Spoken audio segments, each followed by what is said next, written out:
Hi guys, I'm here to bring you your This Week at Axis video for the week of March 2nd to March 6th.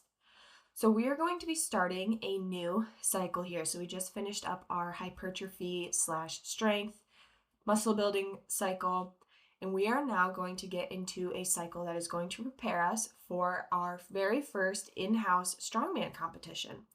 So this competition will be coming up at the end of April. And what we're going to be seeing is a continuation of our basic core movements. So squat, hinge, carry, push, pull. And we're going to see some new things this cycle. So this video might be a little bit longer, and I would tune in each week because each week is going to be slightly different, but it's also going to kind of continue from the previous week. So just kind of knowing how to approach each week, I would recommend watching the videos. I try to keep them as quick as possible. So on Mondays, we are going to back squat. On Tuesdays, for the first 4 weeks of our cycle, we are going to be doing strict presses. For the second 4 weeks of our cycle, we'll be doing overhead press, which will be either push press, push jerk, or split jerk, but we'll talk about that part more when we get there. On Wednesdays, we are going to do Romanian deadlifts, also known as RDLs. On Thursdays, this is what I'm really excited for, we're going to be doing Zercher squats. And then on Fridays, we are going to bench press. So this week, week 1, on Monday, we are going to back squat 4 sets of 6 reps. There are no percentages associated with this. So kind of similar to last cycle, you can either build every round or you can build up to one weight and then stick with that every set. It's really kind of what works best for you. And don't be afraid to, push it a little bit. We're going to be going a bit heavier on the back squats. Then we will have an AMRAP 16 for our workout, and it will be 10 American kettlebell swings, 15 push-ups, 10 kettlebell curls, and 15 goblet squats, with the RX weight of the kettlebell being 53 for men, 35 for ladies. For this, you can scale the weight and reps as needed, and you can scale the push-ups to box push-ups. I encourage you throughout this entire cycle, make sure you are logging what you did. We are going to be seeing workouts again, or different variations of workouts again, either each week or every 4 weeks. So this one, we're going to repeat again in week 5. So it's important that you record your results so that in week 5, you can try to improve in one way or another. And then also just on a week-to-week basis, be like, okay, I did my American kettlebell swings at this weight last week. I'm going to try to go heavier. Or I did 10 push-ups last week. I'm going to try to do 12 push-ups this week, something like that. So that is Monday. Tuesday, we're going to have strict press, 3 sets of 10 reps. I do want to let you guys know that the strict press is going to be from the floor. So you're going to clean it up to your front rack position and then get into your 10 strict presses. So we are not taking it from the rack, you are taking it from the floor. Then we are going to have 5 rounds for quality of 10 pendlay rows, 10 dumbbell lateral raises, 5 weighted chin-ups, and 10 hanging leg raises. So the RX weight for the barbell on this will be 95 for men, 65 for women. And the RX weight for the dumbbell for the lateral raises and the chin-ups is going to be 25 for men and 15 for women. Again, you can scale the weight and or reps as needed. You can scale the chin-ups to chin-ups with no weight, banded chin-ups, or ring rows with a chin-up grip. And then you can scale your hanging leg raises to hanging knee raises or toes to rig. I do want to emphasize here that the hanging leg raises are more of a strict movement compared to toes to bar. So with our toes to bar, we utilize that kip. For the hanging leg raises, we're not getting those toes all the way up to the bar, but it is an active hang, so you're going to engage those lats and try to isolate that core and bringing those legs up. Same thing goes with the hanging knee raises. Then on Wednesday, we're going to have Romanian deadlifts, 3 sets of 12 reps. So this is a higher rep range. So the weight is going to be a little bit lower.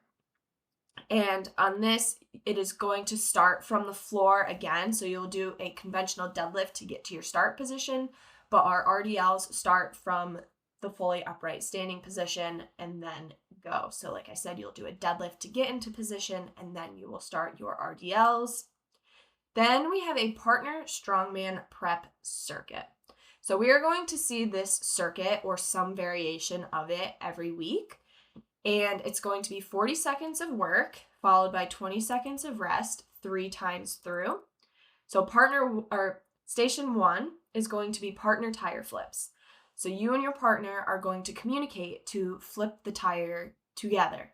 So you have to really make sure, like, hey, are you ready? Brace, drive, whatever. You got to communicate a little bit so that you're not starting before your partner's ready. Then station 2 is going to be heavy kettlebell swings. You and your partner will do these simultaneously. It's not like a you go, I go situation. Station 3 will be gorilla rows. Again, you're doing this simultaneously. Station 4 is dumbbell clean and overhead press. And then station 5 is a hollow hold. So you're going to select a weight that is appropriately challenging for you, and your goal each week is to improve in some way, shape, or form. This could be heavier weight, more reps, cleaner reps, etc., etc. So eventually, hopefully we can get some of these stations outside once the weather clears up, but it's just not in the cards right now.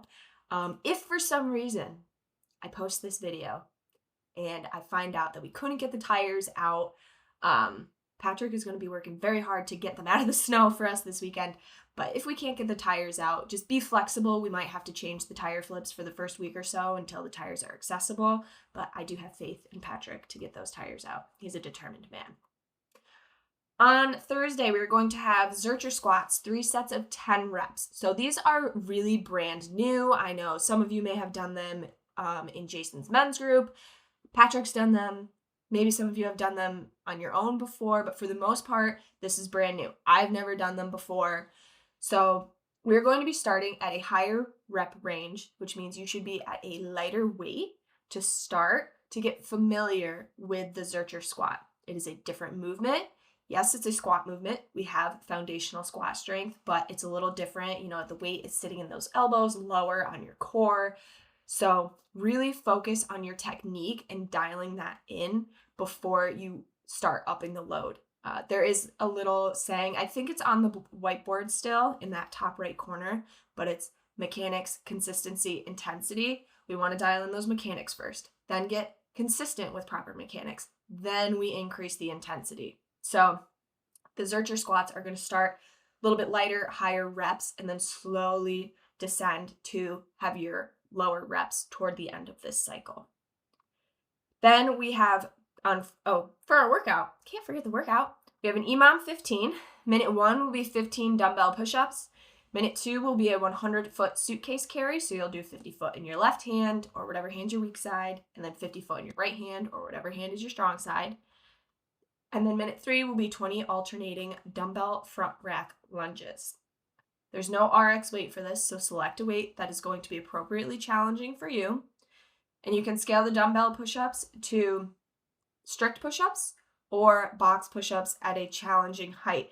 I want to re-emphasize that the point of dumbbell push-ups is to increase the range of motion on the push-ups. So if you are unable to get your chest and nose to touch the ground on the dumbbell push-ups, go ahead and scale back to that strict push-up where you can get your chest and nose to touch the ground. Get more comfortable with that, build up more strength there, and then try out the dumbbell push-ups again. Then on Friday, we're going to have our bench press, 4 sets of 6 reps. Technically, we are above 5 reps, so technically you don't have to pause, but technically if you want to get stronger, you should pause. So I highly, highly, highly recommend that you do pause your reps here, but technically you don't have to, but I do recommend it. And then we're going to have 4 supersets of 5 strict pull-ups, 20 weighted sit-ups, 10 dumbbell bent over rows, and 20 alternating dumbbell hammer curls. So this workout is going to be kind of similar to what we did for our Friday workout last cycle. If you are able to, you're going to add 1 rep to each movement each week. If you do the math, 8-week cycle, you can figure out how many reps you're going to be doing toward the end. It's okay if maybe, week 2 you add a rep, and then week 3 you're like, I'm going to stick at where I was for week 2, clean up the reps, feel stronger about it. Then week 4, add a rep, okay? Like I said, you're adding a rep if able. You can scale your strict pull-ups to banded pull-ups or ring rows. For our weighted sit-ups, you're going to hold your dumbbell kind of like a baby at your chest. Not really a baby, but you're going to hold it at your chest. I joke around. It's like your toddler, your baby, whatever. And you're going to select a weight that's appropriately challenging for you for the sit-ups, bent over rows, and alternating hammer curls. And you'll stick with that weight for the 8 weeks.